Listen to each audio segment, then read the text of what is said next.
Chukwuma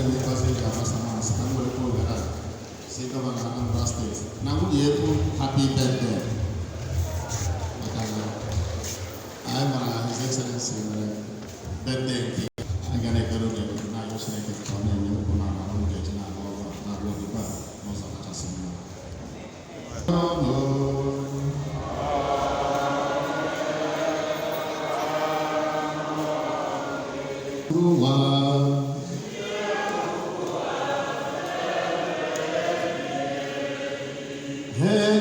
anyị dị n'aha onye nwe anyị.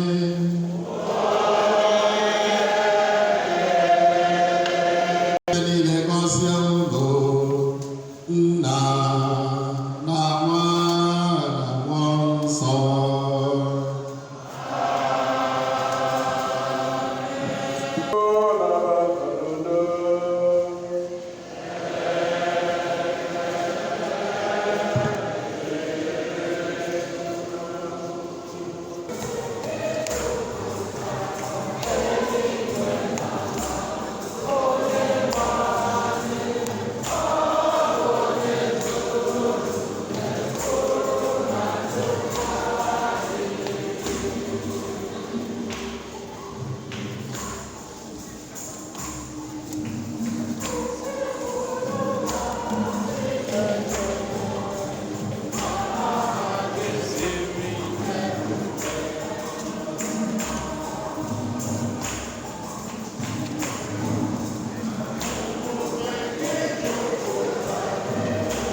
Watching live on Planet TV. GreenPowerPlanet.com is live on this event.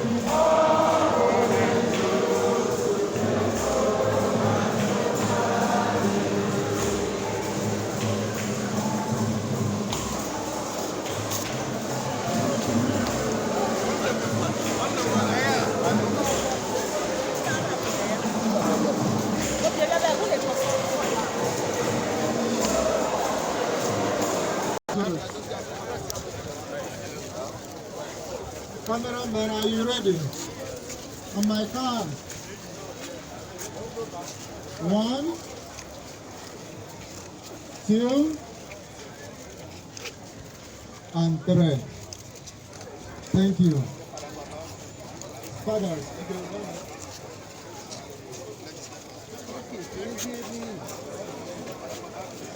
Ike, now what? Kebi not in Oria. Kebi not. As you saw, Panazo, isn't it bad?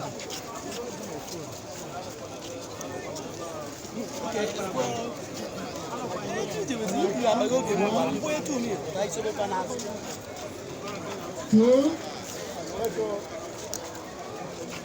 and 3. Thank you. The governor, honorable. Now.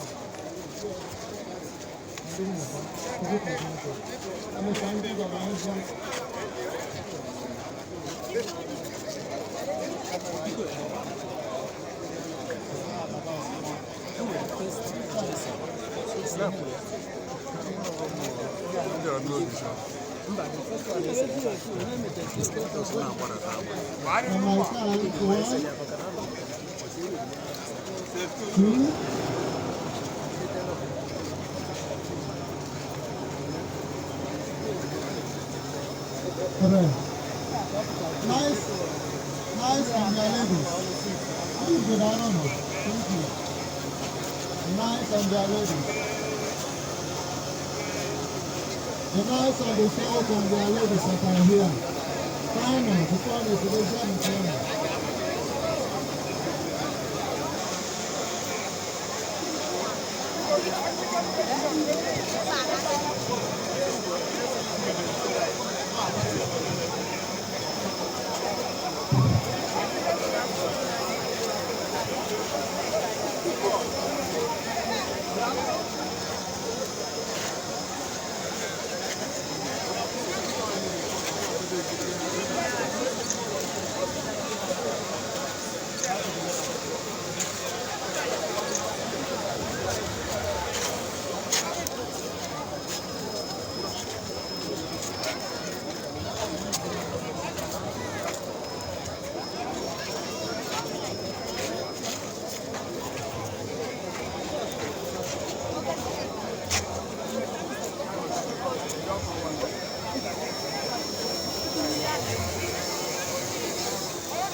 I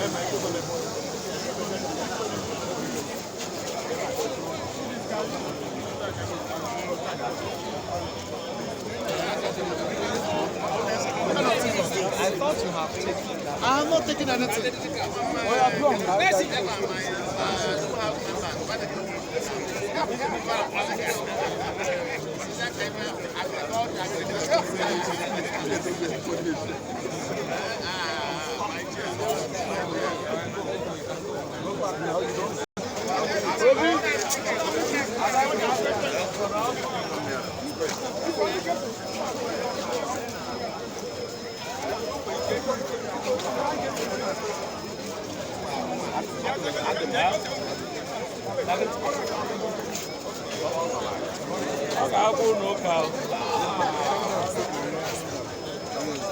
Oh no, Junior.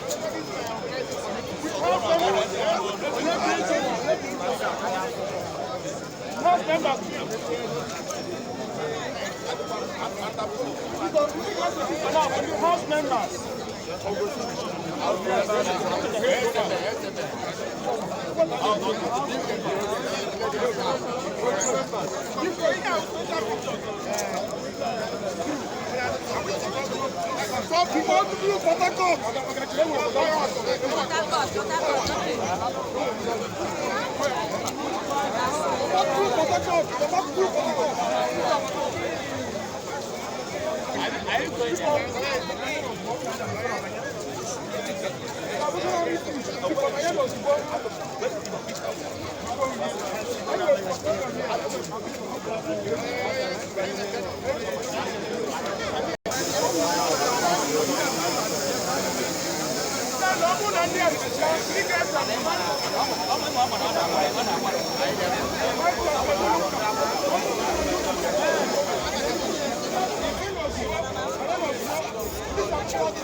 Our own Chukwuma is live.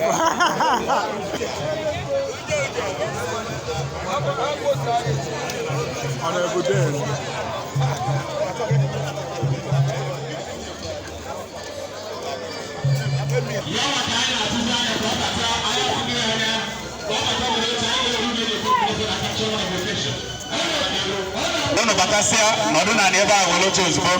Yes, the man of the moment, the #1 grassroots man, the representative of his people, the voice of Aguata local government.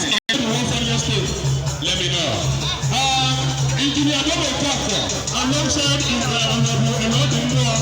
and he came for that Okafor Express road to be rehabilitated. Yes. What the Prof do? Yes. And all the people who are after, elders forum, the talk on it. You saw that the entrance people in the next step, people can we get for our best and our smart place. I get the elders forum of Abuja. The chairman of education, the chairman of Aguata, and members of the House of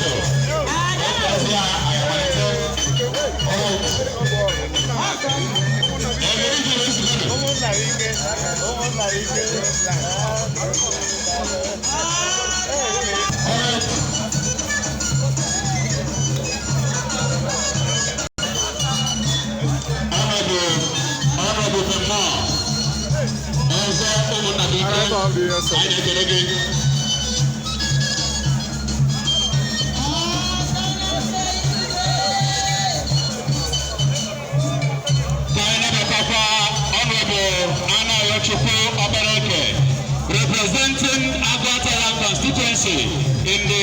State happily. All right. My name is the Senator himself, member representing the people of Aguata. Yes.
Honorable members, representing Aguata 1 and Aguata 2, State House of Assembly,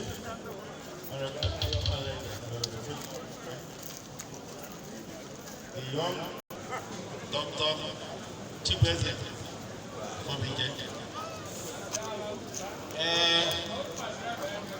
all the government officials are present.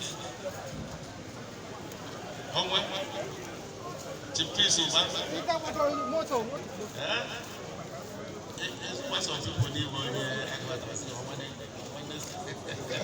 No. All the PGs are present. The chairman of Aguata Traditional Rulers, Chief Bob. Igwe-elect, Igwe Alex Azike, Editor of Igbo-ukwu. The Igbo Council. The chairman of Progressive Grand Alliance, Aguata, and all the other political parties are present, all the stakeholders of Aguata Federal Constituency, all the stakeholders, gentlemen of the press, my law, social and temporal, ladies and gentlemen, we get them on. As I have unu na-anya ọ na-afọ wee na-ebunye the chairman of education. Biko kọrọ na aka n'ụzọ pụrụ iche.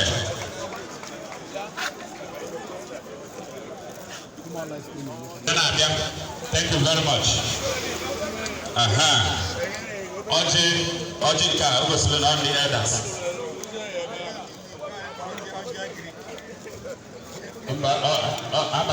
Abachapụla ya anya. Thank you very much. Aguata zone, Aguata Kachano, Memodi guys are dividend. You are welcome.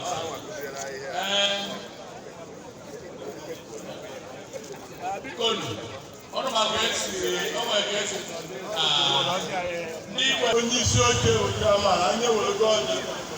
I get where we lost it to 200 man. I was Georgia. Okay. Thank you. I will go on to go. Then the cabinet.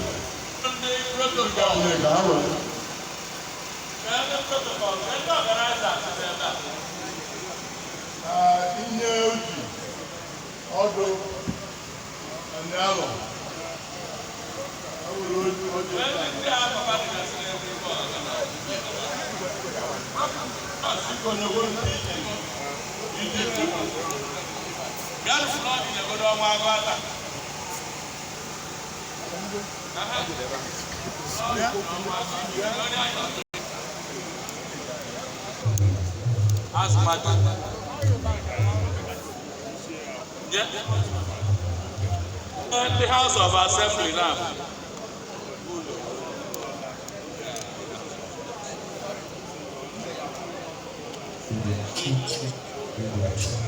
Ndị pigi ọrụ ebe a fasịna nke ndị Igbo.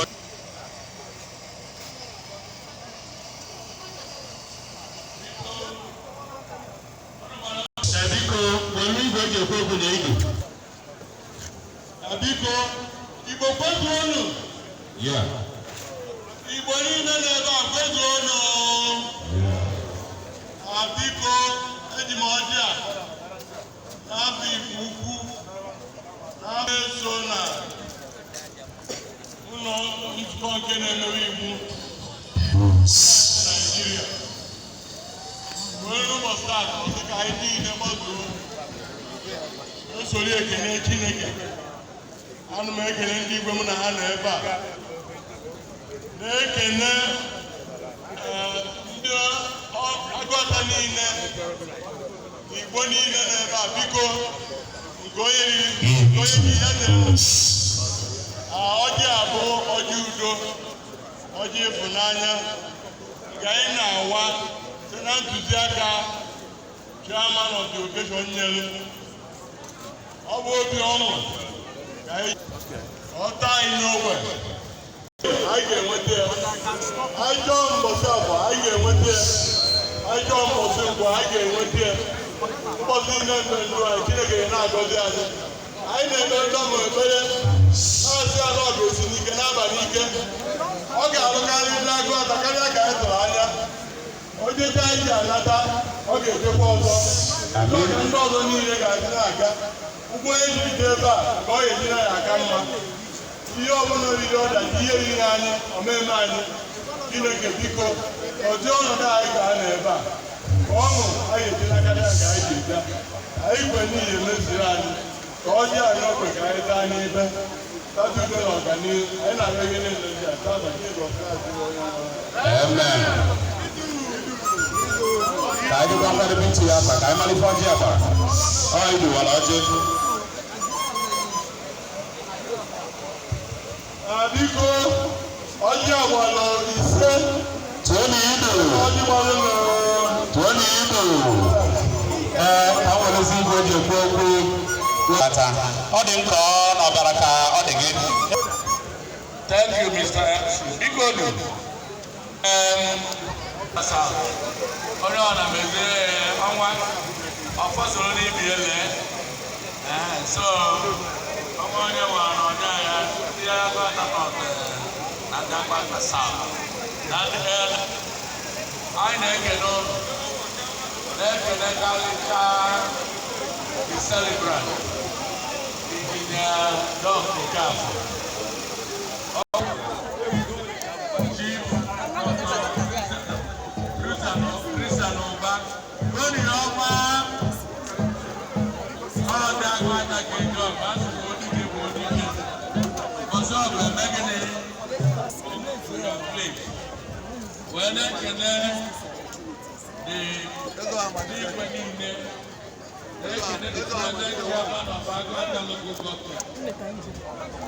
Praise Dr. Chukwuma of Abuja. Chukwuma of Abuja. Welcome, Mr. Chairman.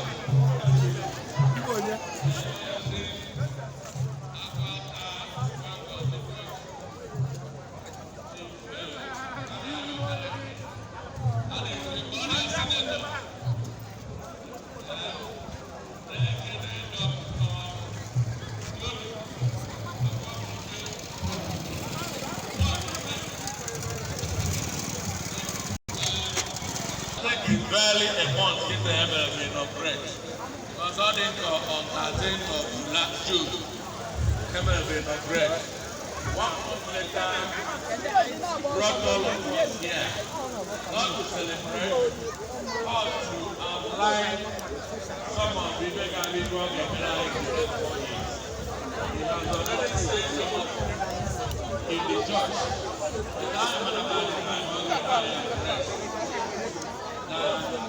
Number one today with this honorable, even in the house ability for a second day. After he is the engineer, but after came by our mobility. Now you go chairman, they go. I now go guy because allow the chairman to finish what he's saying.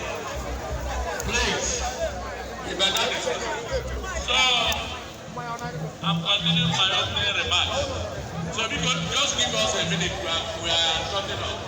So because as in the sense of the pudding is in the eating, I cannot speak for the gap. But I'm what this young man has done is to tell us that Aguata Federal Constituency in the same way as from all those politicians in the PDP, Labour Party, Afghan, and all other political parties.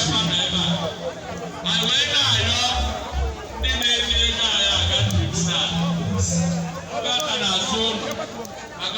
an authority demanding from everybody. And when I said they now got tribunal, now got time. I got this time. Next time, I'll be here. Neither a dog nor the other nor has you met. Neither I got an in there, I think people. I don't need to call up. Maybe I get it a look. I got can I get the line and the judges? Because I hope you know that. You are a father victim.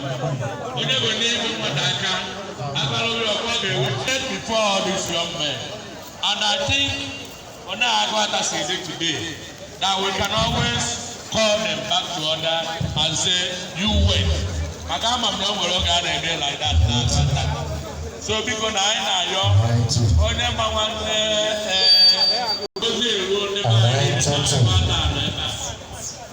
one local government federal constituency, so I want money on there. So I know a very big government. We will cut it short. I cannot know Jesus Christ. I cannot know Joshua. Come on.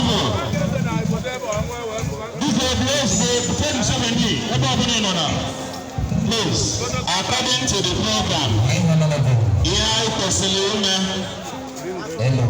cultural interlude. Now the chairman is from the Cape. On that note, we will invite honorable engineer. Please. Soludo Solution Movement Port Harcourt. Come and have a picture with honorable member, please. Other than the chairman of the nation, that you will continue from where we start. Thank you very much. At the same time, because open Nigeria card, don't near the VIP. Open Nigeria card, don't near the VIP. There is any baraba. What is it? It's a chin. I'm not going to support you. Now,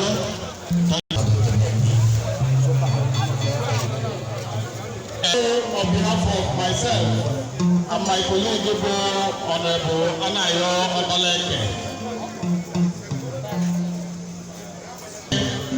who Engineer Okafor, onye na-ebe ostu ndị Aguata niile ekele Chineke maka his inauguration into the 10th Assembly, the 10th Federal Assembly.